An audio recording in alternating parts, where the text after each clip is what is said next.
Hey, ladies, welcome to the Health, Life, and More for Women podcast. I'm your host, Jennifer D'Amato, and it's episode 105, and we are talking about body image today.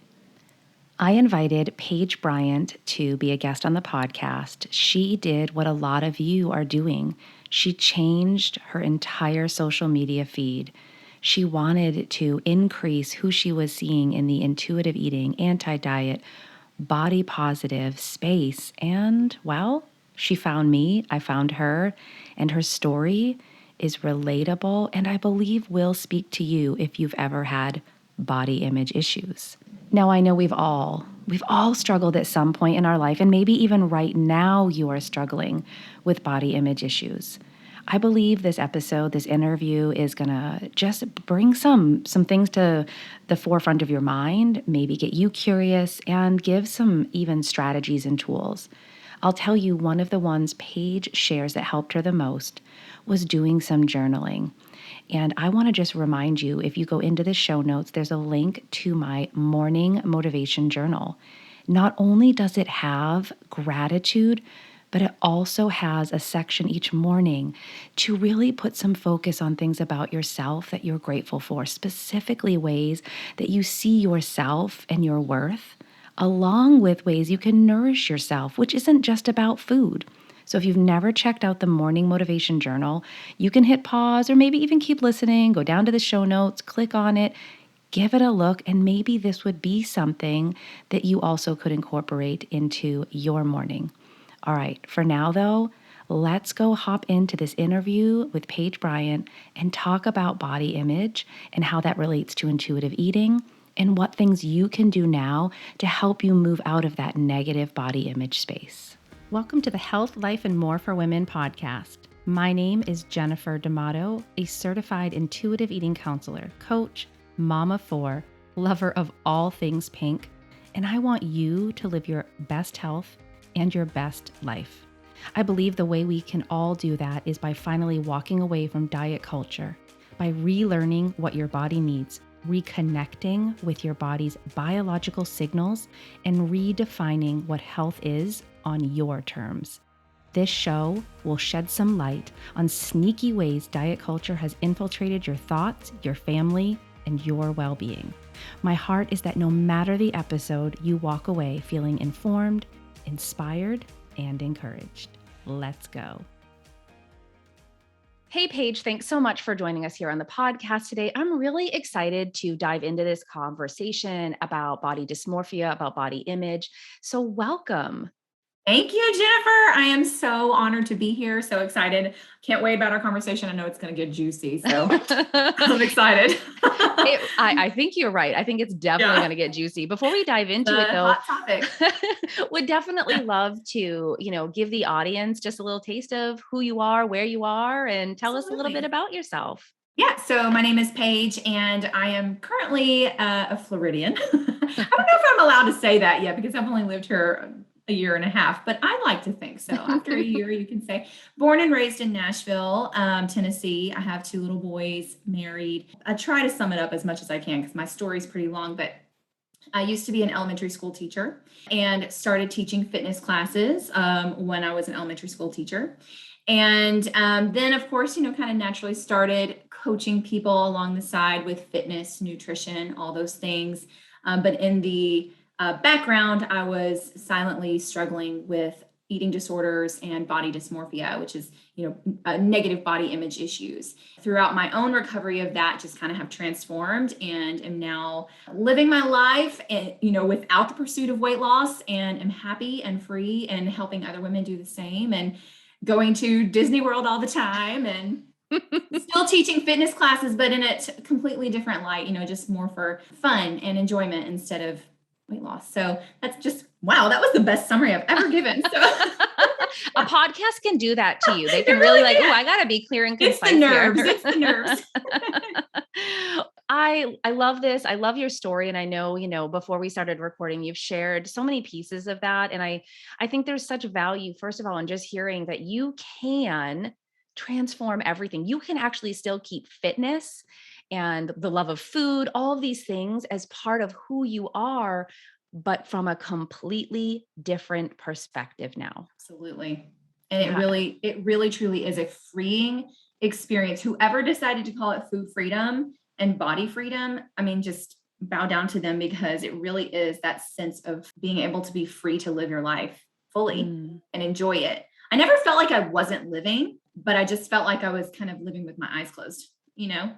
And now I feel like I'm fully present and just able to make experiences and memories without focusing on my body image, what I am or am not eating, how many calories I'm burning, all those things that come along with diet culture. So truly is a Yeah. sense of freedom. Yeah, you said something I think that really is true, that you don't see it until you see it, and then when you see it, you can't unsee it. Yes. Yep. And you can get buried very deep. Mm, but you can get buried very deep and there is still hope. Whether it's food freedom, intuitive eating, you've been in therapy, whatever it is, there's hope for you to come out of that space. And I kind of want to talk about that space a little bit. My audience may not know what body dysmorphia is. So I'd love for you just to kind of share a little bit of your knowledge of that and how you Absolutely. came to know that was something that you were struggling with. Because, like you said, if you didn't know it, you didn't know it till you knew it. So if you could share a Absolutely. little of that, I would love you to, for our audience. I was seeing a therapist at this time, which I highly recommend. Even if you don't know, like you said, that you're struggling with issues like that, because my therapist is the one that actually fully pointed it out and diagnosed me with body dysmorphia. I had a very large weight loss after high school. And, because I started dieting and all those things like that, and my weight was fluctuating. I was a chronic dieter, yo-yoing ups and downs in weight loss and weight gain, all the things that come along with that. And I never saw myself the way that others saw me. I had a very hard time shopping, because I would always pick either clothes that were too large or too small for my body, because it wasn't the way that I was viewing my body. So Mm. that's one thing that kind of made me start to realize that something was just not right. But the biggest way that I learned that I was struggling with body dysmorphia, and my therapist helped me diagnose me with it, was, do you know that statue? I can't remember. I should have looked it up. I'm sorry. But that statue that it looks like an obese body, where there is a smaller woman inside chiseling at the Oh, fat. I am Okay. familiar with that. Mhm. I used to say all the time, I feel like that's me. I feel like I always viewed myself, and I'm sorry if this is triggering to anyone, but I always viewed myself as, I look so great from like the waist up, but I can't do anything about below the waist. Like I'm a curvy girl. I've learned to love and accept my curves, but I've got curves, I've got hips, and I had a mommy tummy, I've had babies, and I felt like I was doing all the right things in my diet and I was exercising, but I just couldn't get rid of that. And I couldn't, and I saw myself as much larger. And at that time, I viewed larger as bad. Mhm. Obviously don't view that anymore, but I always described myself as feeling like that statue, and I always felt trapped. And my therapist said something about body dysmorphia, and I immediately went on the defensive and was like, Mm. I don't know what you're talking about. Like, I don't, no, no, no. But the more I thought about it, I could started noticing other little things, like my things that my husband would say, or anytime someone would give me a compliment, and I could not accept fully that compliment. Even if I said thank you, deep down, I'm like, no, and I'm picking myself apart thinking, don't you see what I see? Things Mm. like that. So body dysmorphia is not being able to see your body the way that others see it. Another thing too is looking back on older photos of yourself and remembering, oh, I didn't like the way I looked, and I hated this, I hated this, I hated this. And then you look back and you're like, man, like, why didn't anybody tell me I looked so great, or I look so happy? But we just don't see ourselves that way. So it's Yeah. it's truly viewing yourself in a different, in a negative way. Yeah. Yeah. So what I've seen is also the word distorted kind of Yes. associated with it. There's if you decide to, head on Google and search body dysmorphia, some images that come up are a cartoon woman standing at a mirror, and Yes. there's Oh, her yep. body as it is, and the mirror reflection is Yes. what she actually sees. And it is a completely distorted image. Yes, I talk about the mirror a lot. And we actually talked last night. I met with some girls. We're reading the book Intuitive Eating. And in Intuitive Eating, there's a chapter that talks about, or there's a section in this chapter that talks about body checking. And that body checking and constantly looking in the mirror and nitpicking at every little part, that was a huge thing, huge thing for me. So, just like getting rid of the mirrors and things like that were some things that I had to do. And it's very hard, but yeah, the body checking is something that I struggled with a lot, and just not being able to accept who I was, because I could never see myself the way that others saw me. Yeah. And I think we live in a society where we focus a lot on how we look, not how we feel. And we Absolutely. associate how we look with how we feel. There's like this intertwined thing happening, which, if you're stuck in that diet culture, body dysmorphia, body image issues, even if you don't fully identify with body dysmorphia, you have these negative perceptions of your body. If you're so immersed in that, you've intertwined these things that you can't see yourself in any other way but a negative, or I've got to pick this apart. I have these flaws. There's a scene from a movie. Now, listen, I'll quote sitcoms on here all the time. I don't often quote movies, but there's a scene in the movie Mean Girls. Oh, one of my favorite I know. movies. I mean, so there's so many things about that movie There's so many things. I'm like, oh, good. Yes, I know. But what happens when Katie, right, the main character, Yes. goes to Regina's house, and these gorgeous, beautiful, what we would in our culture deem ideal body types, all this, they get in front of the mirror. Yep. And they start picking themselves apart. I really believe that body image issues don't discriminate. Oh, it's absolutely. It's not about the size of your body. Well, and it's not even about your body. And what I mean by that is, it is all a mental disorder. Yeah. It really is. And mental disorders, like you said, do not discriminate, and they don't have an ideal size. I mean, they truly come in all sizes. It's not a one size fits all. So I imagine part of the work you had to do was on your thoughts, right? That had to be where most of the work was done. Absolutely. Because, going back to the mirror, standing in front of the mirror, especially if my husband was in the room. So let me kind of lay it out for you. At our old house, when we walked into the bedroom, we walked straight in, and I had a giant, like, floor length mirror that was right in front of me. I also had to walk directly in front of the mirror and turn to get to my side of the bed. And I didn't have a home gym or anything like that. So when I worked out at home, I also worked out in front of the mirror. And I just had a very, very, very negative relationship with the mirror, constantly staring at myself. But all the things that I was thinking, I never said out loud, and those thoughts, the only person that had put those negative thoughts into my head was myself, and just constantly beating myself up, picking apart every single thing. And one of the things that I started doing was, and it was really hard, and it got to be really annoying, but it really did help, was for every negative thought that I had, I would not necessarily replace it, but I would add on 3 positive thoughts. So if I had a negative thought about my stomach, so I have 2 babies, and I have the little mommy pooch, the fupa, whatever you want to call it, that's covered in stretch marks. And to me, back then, my body was ruined, right? Now I know that I am definitely not the only one with that kind of stomach, and it's beautiful. But back then, that's all I could see, and that my thoughts were constantly centered around that.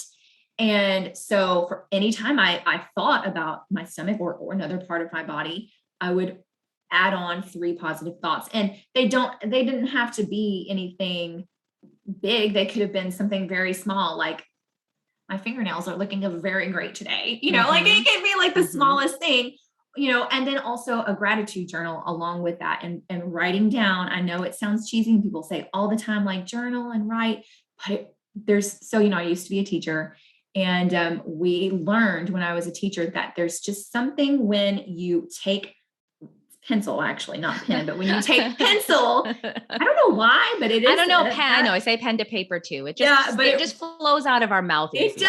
It does, but it really is supposed to be a pencil. But anyway, you take pen or pencil, whatever. I say if you're writing, you're doing it right. Down to paper, that it's does something to where you start to believe it more and you learn it and you memorize it more. It's why we take notes, and things like that. So having that gratitude journal where I was writing down all positive things that I could think of was really helpful. And even, about the areas about my body that I didn't love, instead of, dismissing them, because I noticed that when I was doing that, when I was dismissing those negative thoughts, or if I had those negative thoughts and I would dwell on them, that I would start to feel like a failure. And I would start to feel like I'm just not doing this right. And why am I still struggling? Like I'm trying to focus on, all the positive things, positive thoughts. But instead I had to learn to almost start celebrating those negative thoughts, because it made me realize that I'm human, first of all, and it's okay if we have those negative thoughts. But it made me realize like how powerful our minds are.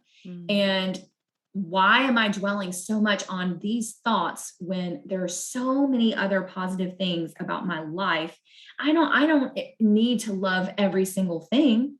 And if I have, a few things that bother me that I don't love, and I am implementing all of these things like a gratitude journal and adding 3 more positives, I'm going to start to see the bigger picture, and I'm going to start to see the positive things instead of just being zoned in on those few negative things. So it was hard. It was a lot of practice, a lot of patience, a lot of gratitude, a lot of compassion, a lot of hard freaking work. And I still have to do it today. Still have to do it. It's a lot easier. And now when I have those negative thoughts, it's a lot easier and I know how to handle them, versus at the very beginning, it was a lot harder, much more tears, because it is kind of like a personal therapy session. It's the onion, hon. It's the onion, really is, right? Pulling back those onion layers. Yeah, one layer at a time, which those make you cry. They make you choke up. You might even have to take a step back from the onion for a little while you're working on that area. I love that you mentioned this process you use. So it's actually cognitive flexibility is that power of 3 that you're doing. And it's something I use in my practice, because what we do is, first of all, acknowledge what you're saying. Those thoughts are going to happen.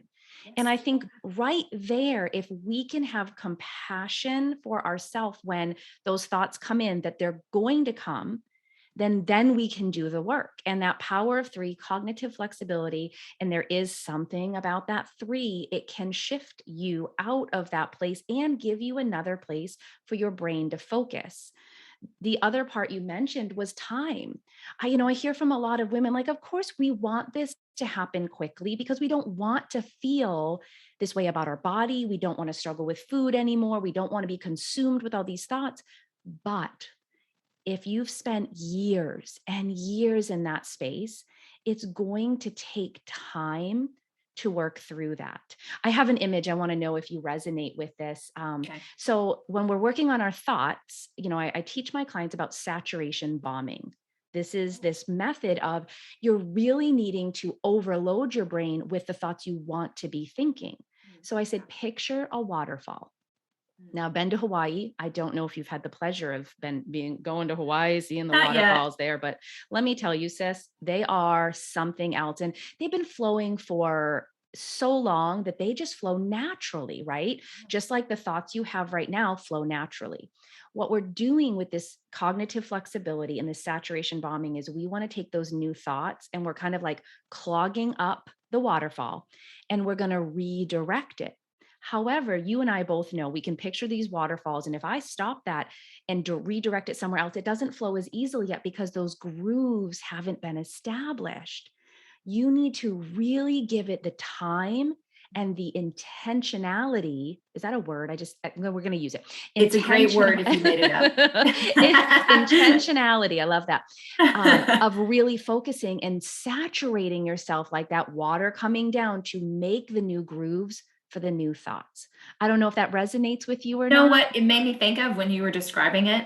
I don't remember how old your kids are, but my kids right now are 10 and 7. And when they were younger, so not too long ago, but we went to a children's museum, and the very first room is a water room. And they have it starts really high and then it comes down really low. So it's almost like a stream, not necessarily a waterfall, but a stream, and it's flowing. You can put little boats on it. And they had different paths, and they had these little like blocks and different things that you could move to make the water flow different directions. Mm-hmm. And I remember when you said, talking about the grooves and stuff, I remember my son getting so frustrated because he had moved these things and all these other kids kept moving the stuff above him, moving his water. He couldn't get his water to go the way that he wanted it to because of all these other things blocking it. And Yeah. that's what made me think of, but I Oh, love that's that good. analogy. That's I so good. love And you know what? that. Okay. I actually Huh. think that transitions us into the next point. I wanted to address that you brought up about how these thoughts were your thoughts. However, we might have these thoughts, but especially in the current day, and it's been this way for a while, social media is having a huge impact on our thoughts. And I'm Yes. curious because, you know, all of this for you has been unfolding in the last handful of years. What are your thoughts on social media? How do you handle that, even in the transition from where you were to where you are?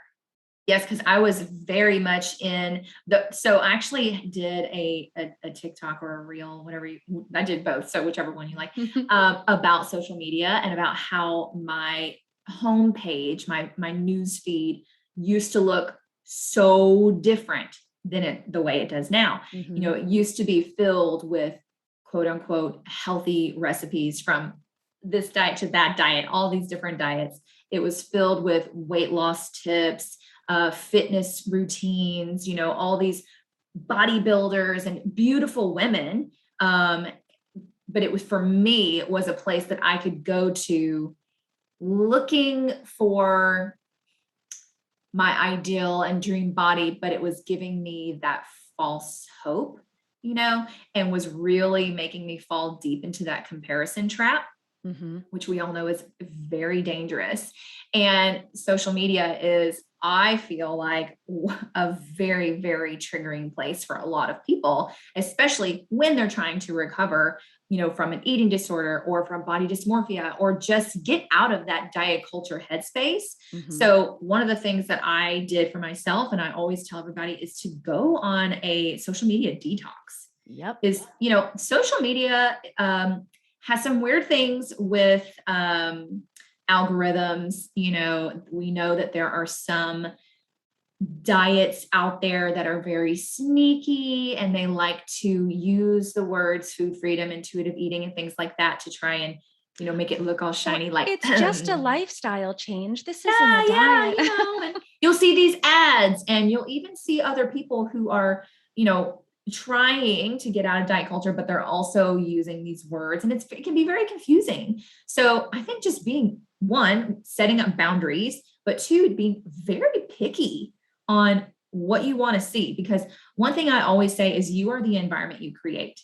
Just like you would not, I would not walk into um, a sports bar and sit down with a whole bunch of guys to have a conversation about the latest football game, because I am not comfortable with that. I don't know anything about that. I don't want to be there. But if I walked in and sat down, you know, I've put myself there. Same thing with, you know, a big old group of bullies. If I, you know, I'm a mom and I have to teach my kids about this stuff all the time. And I'm like, you know, if you're hanging out with a bunch of friends and they're making fun of someone and you're laughing with them, you're just as guilty, you know. And so we really have to be careful with where we put ourselves, and the environment that we create for ourselves. And you are able to control that on social media. And it's not talked about enough, but I know specifically on TikTok, if there is a video that pops up, you can hold your finger down on it and you can click, I don't like this type of content. I don't want to see this anymore. And it will go away. And, Mhm. you know, the algorithm goes, okay, she doesn't like that. So what else can we show her? But we really can control what we're seeing.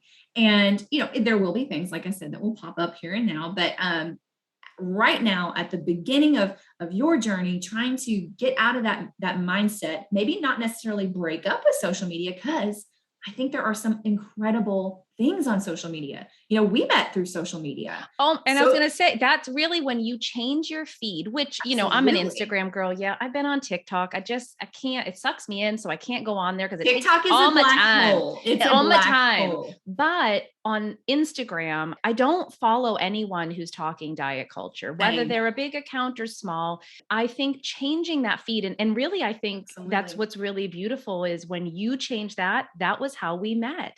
You really and I always tell people like, you don't have to just unfollow. There's nothing wrong with unfollowing, by the way.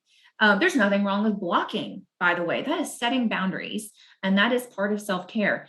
But when you unfollow, kind of like when you have to add on those 3 positive thoughts, go find positive accounts. Use hashtags like food freedom, intuitive eating, self-love, body acceptance, whatever it is, and go start following all of those people. Flood your homepage with the things that you want to see, the things that are going to truly make you feel your best and are going to inspire you on your journey. Yeah, this is saturation bombing.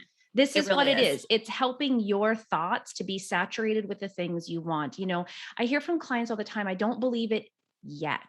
And you don't, but you want to. So what you're doing is spending time with those top 5 people, right? We know research shows us who we're spending time with. Well, you're spending time on social media, and the things you're seeing the most are affecting you. So if you are struggling with food, you're struggling with your body, just take a moment to look at it. What am I seeing on a regular basis? And, on Instagram, at least, there's this feature called mute.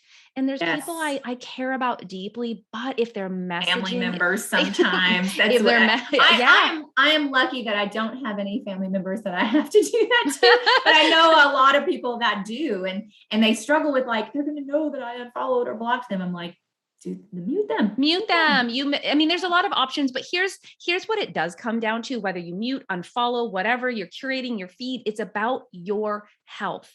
This is about your mental health, your emotional health, your physical health, your spiritual health, that you need to decide what's best for you. And if you're like, I have to get off completely, I hear you. I don't highly recommend that, because then you miss out on Paige and I. But I think you can set boundaries with family, in conversations, girls' night out, all of those places. And maybe the safest place and easiest place to start is your social media feed.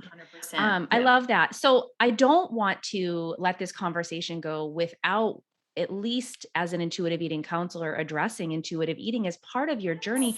And I love that you have seen those connections and that you're finding value with intuitive eating on your own journey. And I'd love you to share, how do you see those things together with body image and intuitive eating? Absolutely. So for me, I know I said that I moved to Florida. I live in Orlando, so I go to Disney World, Universal Studios, things like that all the time. And we all know. We can all be jealous. Or just I'm sorry. I'm not trying to rub it in. But if you know much about Disney, Disney is very big into snacks and drinks and food. And, I have always loved a good eating experience, a great restaurant and really good Mickey pretzel, like all the things, and I used to have so much fear behind those foods, thinking, okay, well, I can't, I would think either, it was black or white. I was like, I can't have that. Or if I do have that, I'm going to have to make up for it and things like that. So now it's so nice because I can go and I can enjoy myself and I can have a nice meal and, have a Mickey pretzel or a Dole Whip or, whatever kind of snack that I want without that fear, or without thinking I'm going to have to burn this off, or I'm going to have to make sure that I don't have any more carbs today, things like that. But every once in a while, there are some times when I notice like, ooh, I could have, maybe I am still have kind of that diet mindset, thinking, okay, well, if I eat all of this, how's that going to make me feel? I'm going to, I can't, or maybe I shouldn't. So those, like I said, those thoughts still are there and they come and go, but it's gotten a lot easier being able to manage those thoughts. What I hear you sharing about, though, is really walking out the intuitive eating principles, where if you want that pretzel or that delicious Disney goodie, there's no longer fear, there's no longer guilt, there's no longer punishment. And what I also hear you saying is you're still on the journey. On the journey. And one of the things we talk about in intuitive eating is the pendulum swing a lot. Mm-hmm. And I find myself thinking, okay, I actually had a really great conversation with a good friend the other day about vegetables. And she was like, I'm just still in this space where I have a very negative relationship with vegetables, thinking like, okay, well, if I'm eating vegetables, then that must mean I'm trying to do this. I'm trying to lose weight. I'm on this diet. I have to eat this and things like that. So finding that balance of food can be fun and I can enjoy all kinds of different vegetables the way that I like them. And if I don't have any vegetables in my day, I'm still healthy. I'm still me. I'm still working on myself. I didn't do anything wrong. I don't have to start over. I don't have to make up for it. But those, going back to those body image issues, food was always a big part of that. There was one time where I went on this trip with some girlfriends and we ate our faces off, and it was delicious, like incredible food. It was amazing. But I remember making myself sick because I ate so much. Why? Because at that time it was okay. It was allowed. It was my last supper. I'm going to get as much as I can. Mm-hmm. And when I came home, how did I feel? You already know, awful. Yeah. Awful. And I was so bloated. I was uncomfortable. I had guilt and shame. And those feelings just flat out suck. They are not fun. And then it just snowballs, Mm-hmm. And so truly finding that balance of being able to go out of town or even stay in town and go out to eat or at home or whatever it is, and have enough that's going to satisfy you, and you're not going to be followed with all those negative feelings about your body, is so powerful. Yeah. Yeah. So I love that you're hitting on some of these principles like satisfaction and making peace with food. Absolutely. I mean, talk about a much more enjoyable experience, that if you had been in this space, that trip would have gone very differently. You may not 100%. have felt that Last Supper, which is a concept of just, I got to get it all in now because I'm not going to allow myself to do this later. So I'm going to eat it all now. It's interesting how when you're in diet culture, you're completely immersed with those thoughts that this is how our vacations, our trips, our memories get so intertwined with food and our body. Jennifer, let me tell you about this time. So I lost my mom to cancer in 2017. And instead of sitting in my sadness and allowing myself grief, I turned to diets. And my eating disorder was full blown at that time, which I was struggling with binge eating and orthorexia. And I went on a little trip with my family that Christmas because we just could not be at home that first Christmas. And so we went on a trip, and I remember, I'm not going to say the name of this diet, but I remember taking my little containers with me on this trip that was supposed to be so sad in a beautiful way, if that makes sense, and just really be present with my family. And I remember I could not do that because I was so, honestly, and I'm sorry if this offends anyone, I was being so selfish and was so self-centered on the way my body looked, and had that thought that there is no way I can go on this trip and, enjoy my time and be with my family and pause my diet. I have to keep going. I have to continue. I have measurements I have to turn in. I have to show my plans. I have to show what I ate, and, all these things. And it almost ruined that trip for me. And I look back on that trip and think, wow, like all my family was so supportive, but I know they were like really talking smack behind my back, So. And I love that you can reflect on it in such a a much better space Yeah, now. But absolutely. I do think, again, what I hear from you is how our emotions, we have to address those, because when we don't sit with our emotions, when we Oh, avoid our emotions, did that food's a bad. real easy thing to control, whether you want to be out of control, right? And numb out because you're eating, or you want to hyper control. And I know you and I both identify with orthorexia, where you want to hyper control your food because of your emotions. Yes. Ooh, it can go either way. And again, we want to cope without food. I want to be so clear. It doesn't mean I'm not sad sometimes and just eat some freaking ice cream because I'm sad and I Yes. love ice cream and it's delicious. And I'm talking Yes. real ice cream, not Absolutely. fake ice cream, real ice Yeah. cream now. But that Yeah. happens. And again, there's not this guilt and shame and all of that Right. goes It's with totally it. different. But we don't want that to be our only coping mechanism. And we, 100%. Yes. Because I I didn't start grieving the loss of my mom a good year until after she was gone. And I didn't even realize it. I had no idea I was doing that because, mm, food was bringing me comfort. There was yeah. one point in time where I had made, actually it was during that diet, and it was a very strict diet. We had to turn in our lab work. Like, it was very strict. Wow. And I had made my mom's carrot cake, which was her, like, that's her number one recipe. My sister used it for her wedding, like all the things. Made my mom's carrot cake, but I couldn't have it. I wasn't allowed to have that.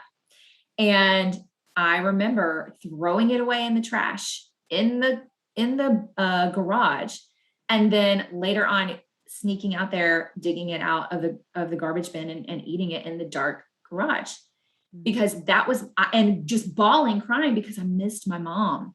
It wasn't about the cake or the food, but it was bringing me that comfort Mm. that I did not know how to handle, you know? Yeah, that's so good. And I really appreciate you sharing, because I think Absolutely. on some level that's so relatable, whether it's loss 100%. Yeah. or it's some other place where your emotions are not being dealt with. And you might know, but you might not, which again, Paige has already mentioned here.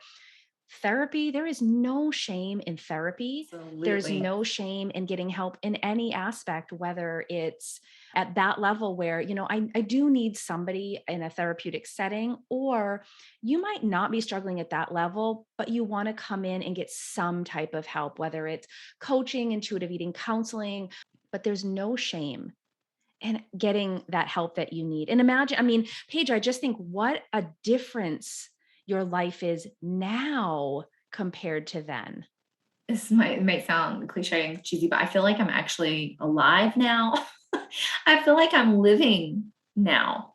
I don't feel like my children are watching me obsess over every single bite that I put into my mouth, and seeing me take all these before and after photos and pictures and measurements. And, you know, when I started this journey, that was one of the things, my kids was one of the things that really not only made me realize that I was doing the right thing, but helped me keep going in my journey.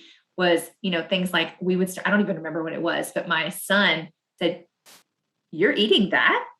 You can have that?" And the fact we love donuts in our house, donuts are a big thing in our house.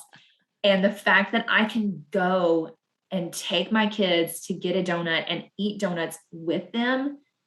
And I honestly don't even remember. I don't even know what donut it was. What flavor we got, what we had now, which that used to have been my main focus. Mm-hmm. It was focused on like what exactly. I could remember everything. Now it's like, I just remember us laughing, and we took pictures, and we made a funny TikTok. Like, we just had so much fun, and it's like, I just felt like I woke up. Yeah, I love that. And I think, I have a story where it's my oldest who commented, "Why are you so tired all the time? You take Yes. a nap every day." And I think Ugh, as moms, when you start seeing what I'm doing is having a direct impact on my kids, and I don't want to pass that down. I don't want this to be the legacy that gets handed down. It was a big wake up call for me. And I'm forever grateful that my kids didn't know any better but to say, what are you doing? Yeah, right. Yeah, Absolutely. I love that. Paige, this has been so enlightening, and So I'm great. so Yeah. grateful for you. If Thank you. You now, too. I know there's ladies that are listening that are going to be like, I'm going to go change my social media feed Yes, follow right me. now. Tell them where they can find you on Absolutely. Instagram, and give us your TikTok, even if I'm not a big Yeah, TikToker, you give might us have that some. because I need to see all the Disney things. Let's be honest. I need Absolutely. to See, see it. and you can see really fun things on TikTok too. So my handle is the same on all social media. It's my name, Paige, but then the letter P, Bryant.